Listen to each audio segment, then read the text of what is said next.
crossed and eyes dotted. But sometimes you'll walk by and be like, okay, well,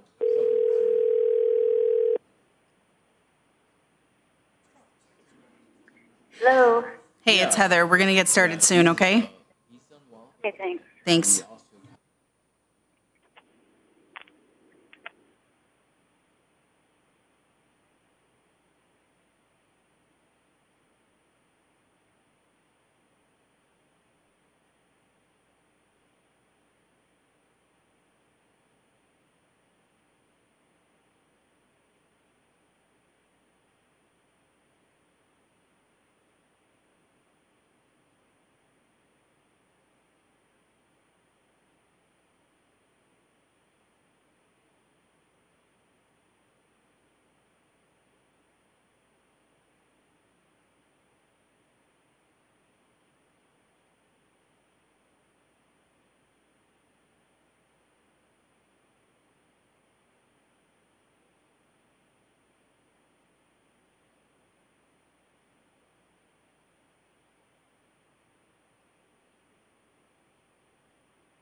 Welcome everyone to our special board meeting for Monday, April 9th.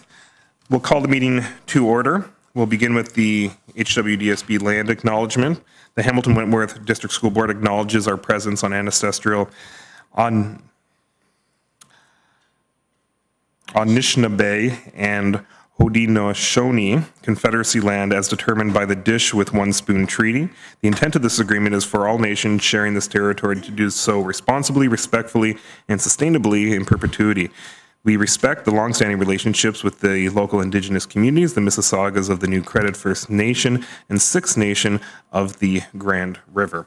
So with that, I kindly ask that you stand for the singing of our national anthem.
Okay, thank you, everyone. Once again, welcome to our board meeting. Welcome to trustees, staff, those flooding the gallery, members of local media.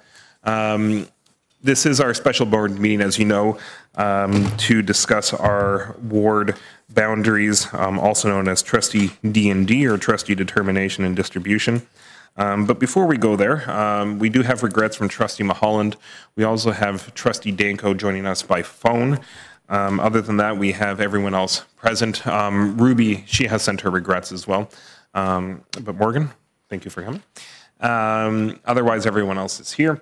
So first we'll begin with, we do not need a motion to approve the agenda because it is a special board meeting, but I will ask, are there any declarations of conflict of interest? Seeing none, or maybe everyone because they're ward boundaries. Hey. Item number 4, trustee D&D. Mr. Director, you're going to kick this off.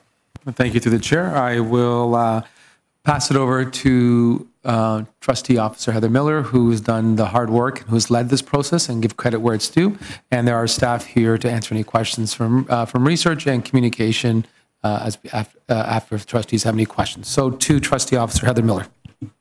Thank you. And through the chair, tonight before trustees are the election determination and distribution calculations.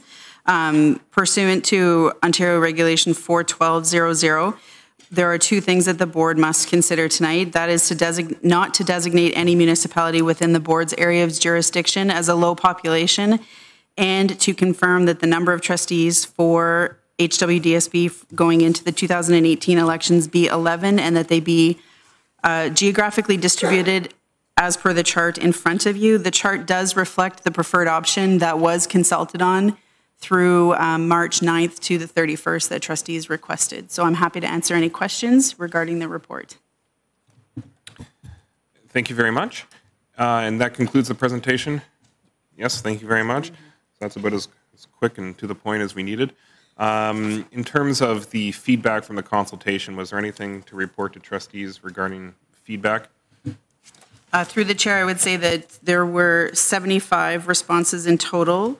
I know a number of trustees asked me leading up to the close of the consultation how many, so we had about 150 clicks, although only 75 actually provided feedback on at least one of the options that we could consider. So overall, the response was fairly neutral for all 3 of them. However, within the package, if you do refer to the very last page, Appendix D, the summary, you can see that the preferred option for the partiality wins out about at 47%.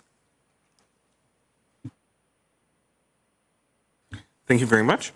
Okay, so with that, thank you for the report. That is the presentation. The recommendation is on the first page. We can start with questions or we can jump right into a motion. I'm looking to trustees.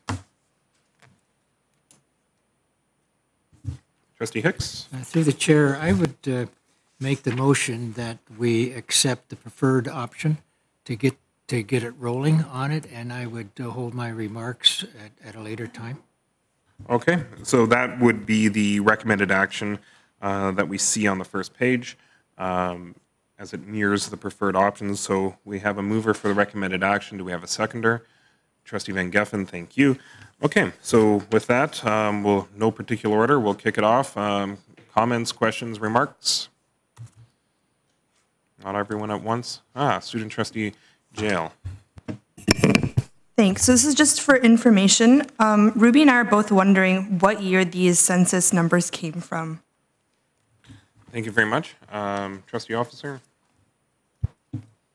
I believe that they would have come directly from MPAC from 2016. Thank you. Thank you. Further questions, comments, remarks? Oh, I saw a hand. No? Oh, there we are. Trustee Hicks. Can I chime in? Okay, yeah, Don, you'll be second on the list, so Trustee Hicks and then Trustee Danko. Trustee Hicks first. The reason I made the motion, looking at all the options, and I've spent a lot of time on the weekend, and actually the survey links my feelings on the 47%. There are other options, but I think this is the only one that's really fair. It keeps three of the couplings together, with the new coupling of 14 and 8, being 14 and 8 being mainly the area that I've represented over the last few years.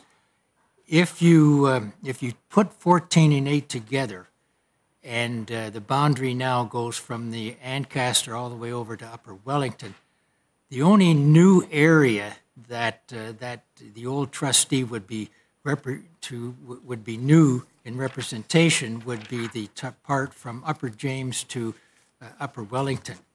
So, and the feeder schools, the majority of the feeder schools will feed into McNabb High School.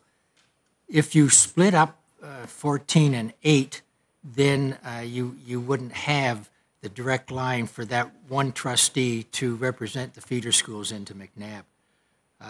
Crunching all the numbers and everything, the one thing I will say, and I've talked to a few people in the community on this, the city councilors made this decision to go with the new wards because to them it's fair in total representation of all the wards. But what it's done to my area, you've increased the number of schools and the number of area and the number of total English supporters. So on one hand, the city councilors win in respect to that. On the other hand, there are a few wards now that we have to couple that are very large in size.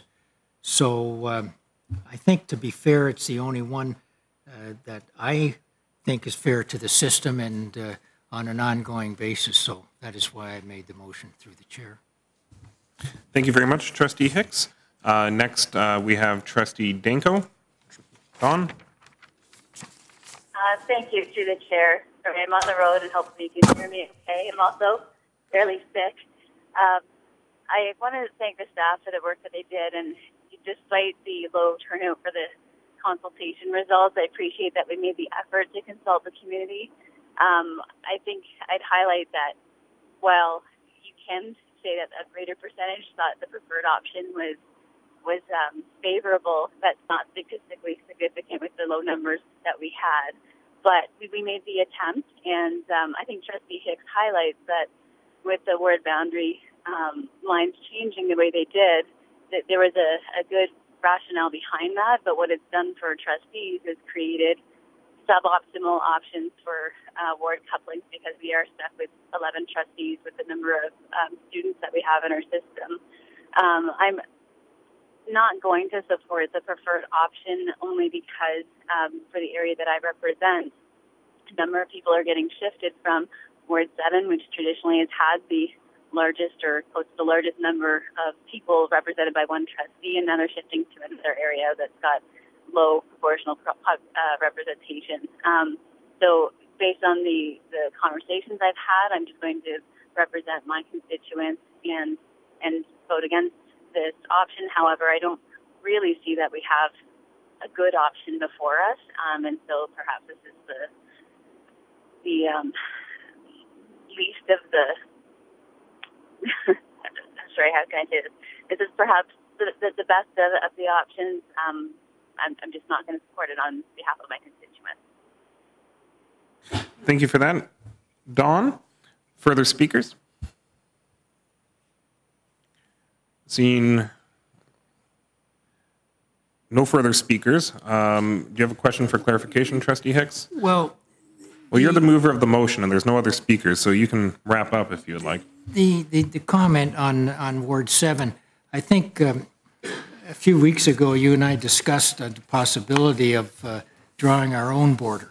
And I looked at that and I crunched the numbers, and it would be fairer as far as the number of English supporters plus the number of schools if, in fact, we took the new 8 and the new 7 and drew the line not to where the councillors are, but to draw the line down Upper James. So there's a strip from Upper James to Upper Wellington that is in the old Ward 7, now that is in the new Ward 8. So if we were to draw that line down, then Ward 7 would probably have 80% or whatever of the old people voting for 7. And in the area of 14 and 8, it would be total number of the old 8. But in considering that, I didn't think that would fly in the conversation. So, but I did look at that, and that's an interesting situation. Yes, and after we spoke as well, I know I looked a bit into it, and actually Heather was able to pull up some information from the regulation, because we had a question from a constituent as well regarding that. So Heather, can you share the wording from the regulation as well? Sure. So according to Ontario Regulation 41200, a ward is defined as a ward of a municipality. The Ministry of Education would define this as saying that you cannot split a ward. So this question comes up almost every 4 years from a number of different boards across Ontario, and the ministry has confirmed that we cannot split a ward based on the definition that's provided to us in the regulation. So we can continue to hope, but that's about it. Yeah. Okay, seeing no further speakers, we have the recommended action moved and seconded. All in favor of the recommended action? That is unanimous for everyone here. Trustee Danko? And against. Opposed? Yes. Yes, thank you. Okay, so the motion is carried. So with that, that concludes our meeting. Looking for a motion to adjourn. Trustee Van Geffen, seconded by Trustee Pattison. All in favor? That is unanimous. We'll see you next week.